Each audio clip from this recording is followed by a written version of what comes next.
Let's start with today's lecture, which is resisted exercise. First of all, we see the principle of resistance. Here's point. Tension is increased within the muscles by an opposing force. अब opposing force क्या है? Resistance को हमने कह दिया opposing force, और ऐसा result क्या होगा कि जो मसल रिस्पॉन्ड होगा उसमें भी पावर और हाइपरट्रॉफी इंक्रीज हो जाएगी. हाइपरट्रॉफी इंक्रीज हो गई और पावर इंक्रीज हो गई.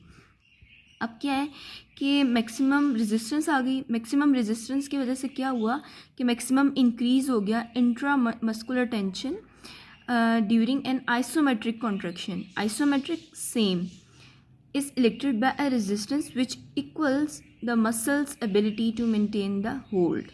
अब 5 फैक्टर्स हैं जिसको हम फर्दर डिस्कस करेंगे. फर्स्ट है पावर. पावर से क्या होता है कि मैक्सिमम रेजिस्टेंस होती है. डेवलप कब होती है? जब पावर डेवलप हो जाती है in response to the application of the maximum resistance. अब क्या होगा कि इसमें दो हैं चीज़ें, प्रोग्रेसिव रेजिस्टेंस और लो रेपिटेशन एक्सरसाइज होंगी. The number of times the movement is repeated being relatively few to allow the resistance to be as great as possible. This is important point.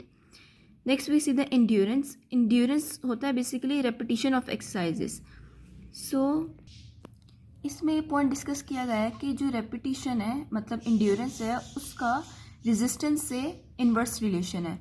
Low repetitions होंगी तो resistance high हो जाएगा, और अगर resistance लो हो जाएगा तो रिपीटिशंस हाई हो जाएंगी, मतलब इंड्योरेंस हाई हो जाएगा. नेक्स्ट है वॉल्यूम. वॉल्यूम का कोई इस तरह से रिलेशन नहीं है, जस्ट इसमें ये बताया गया है कि इट कैन बी मेजर्ड और observe as an indication of the hypertrophy usually develops in proportion to a power. यही चीज़ सेम हमने पावर के लिए भी डिस्कस की फर्स्ट पॉइंट में. अब नेक्स्ट आ जाती है variation of power of muscles in different parts of their range. इसमें फर्स्ट इंपॉर्टेंट पॉइंट ये कि जो मसल पावर है वो हम मेजर करते हैं outer part of middle range में, लेकिन अगर हम शोल्डर फ्लेक्सर्स की बात करें तो वो आउटर रेंज में होगा, और हिप एक्सटेंसर्स की बात करें तो वो इनर रेंज में होगा. This is important point. Next techniques की बात करें तो जैसे हमने लास्ट जितनी भी एक्सरसाइजेस थी उसके लिए डिस्कस किया, तो इसका भी सेम पैटर्न है. स्टार्टिंग पोजीशन, फिर पैटर्न ऑफ मूवमेंट जो कि कौन बताएगा, इंस्ट्रक्टर या थेरेपिस्ट.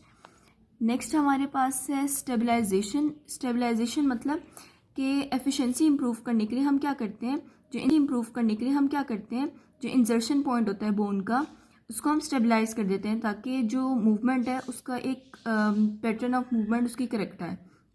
नेक्स्ट है ट्रैक्शन. ट्रैक्शन मतलब उसको स्ट्रेच देना, मैग्नेटिक स्ट्रेच या रिफ्लेक्स, ताकि क्या हो कि stimulus to contraction and traction maintain throughout the range facilitates joint movement, जो कि मेंटेन करेगा tension in the muscles. Next हमारे पास रेजिस्टिंग फोर्स. वो फोर्स जो कि रेजिस्ट करे, एज अ नेम शोज. अब हम किससे देंगे रेजिस्टेंस? मैनुअल प्रेशर से दे सकते हैं, वेट से दे सकते हैं, स्प्रिंग से दे सकते हैं. ठीक है. इसके बाद एडवांटेज क्या होगा इसका कि ये adjusted accurately to match the power of the muscles. ठीक है. और इसका डिसएडवांटेज होगा कि ये इजीली मेजरेबल नहीं हो सकती. नेक्स्ट हमारे पास पॉइंट्स हैं कैरेक्टर ऑफ मूवमेंट के. The movement is essentially smooth and control through out the effort involve commanding the patients full attention. ठीक है. रेजिस्टेंस का और पावर का डायरेक्ट रिलेशन होता है, लेकिन रेजिस्टेंस और मतलब मसल पावर का डायरेक्ट रिलेशन होगा, लेकिन रेजिस्टेंस का और इंड्योरेंस का इन्वर्स रिलेशन होता है. इसकी एग्जांपल हम देख लेते हैं. जैसे लो रेजिस्टेंस और हाई रिपीटेशन एक्सरसाइज होगी तो उसमें ऑस्टियोपोरोसिस के पेशेंट्स आएंगे, लेकिन अगर हाई रेजिस्टेंस और लो रेपिटेशंस होंगी, लो रेपिटेशंस मतलब इंड्योरेंस कम होगी और रेजिस्टेंस ज़्यादा होगी, तो ये जो र्यूमेटाइड आर्थराइटिस है वो इंक्लूड होगा, उसके पेशेंट्स इसमें आएंगे. ये MCQs में आता है. नेक्स्ट है हमारे पास कोऑपरेशन ऑफ पेशेंट. पेशेंट को जब कोऑपरेट करेगा थेरेपिस्ट से या इंस्ट्रक्टर से तो क्या होगा, ना सिर्फ कोऑपरेशन में हेल्पफुल होगी, मतलब कोऑपरेशन अच्छी हो जाएगी इंस्ट्रक्टर के साथ, बल्कि कॉन्फिडेंस भी आएगा और एक्सरसाइज स्मूथली तरीके से करवा सकता है. फिर इंस्ट्रक्टर इजीली उसको गाइड कर सकता है. और अब है रेजिस्टेंस. रेजिस्टेंस हम किस तरह देते हैं? 7 वेज हैं by which we can apply resistance. Physiotherapist उसको गाइड करके दे सकता है या उसको होल्ड करके दे सकता है, उसका जैसे एक इंजर्शन पॉइंट होल्ड कर ले या स्टेबलाइज कर ले। पेशेंट खुद कैसे रेजिस्टेंस लगा सकता है कि उसको हम जैसे वाटर में उसको कहें कि आप पूल में बैठ जाएं थोड़ी देर, और अब क्या होगा कि वो ग्रेविटी अगेंस्ट और वो सब कुछ, तो इस तरह रेजिस्टेंस। अब वेट उठाएं, हम पेशेंट से कह सकते हैं वेट उठाओ, उससे क्या होगा कि वेट उठाने से उसका जो रेजिस्टेंस है वो मेंटेन हो जाएगा। वेट और पुलिस सर्किट से हम दे सकते हैं, मतलब थ्रेड से हम कोई भी चीज़ बांध दें और जब वो होल्ड करे, और इस तरह से। फिर है स्प्रिंग्स के ज़रिए, वही सेम एग्जांपल। फिर है सब्सटेंसेस विच आर मेलिएबल, ठीक है। और नेक्स्ट हम वाटर के थ्रू भी दे सकते हैं, जिसको हाइड्रोथेरेपी भी कहते हैं।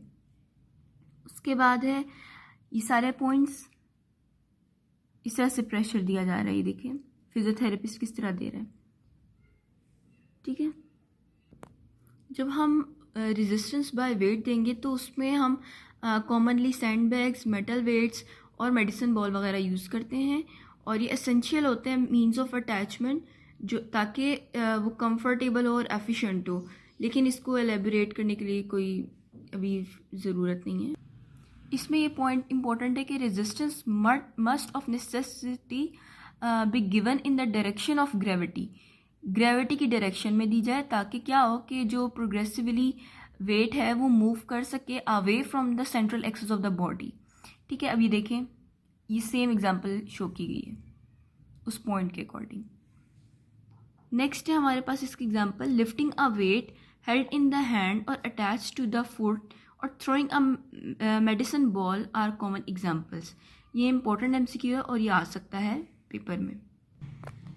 अब है क्विज टाइम। आपसे मेरा एमसीक्यू है ये कि जो रेजिस्टेंस है उसका डायरेक्ट रिलेशन होता है मसल पावर से या इनडायरेक्ट। मैं आपको आंसर नहीं बता रही, आपने कमेंट सेक्शन में बताना है, और इसके अलावा अगर आपको कोई भी क्वेश्चन हो तो आप हमसे कमेंट सेक्शन में पूछ सकते हैं। Thank you.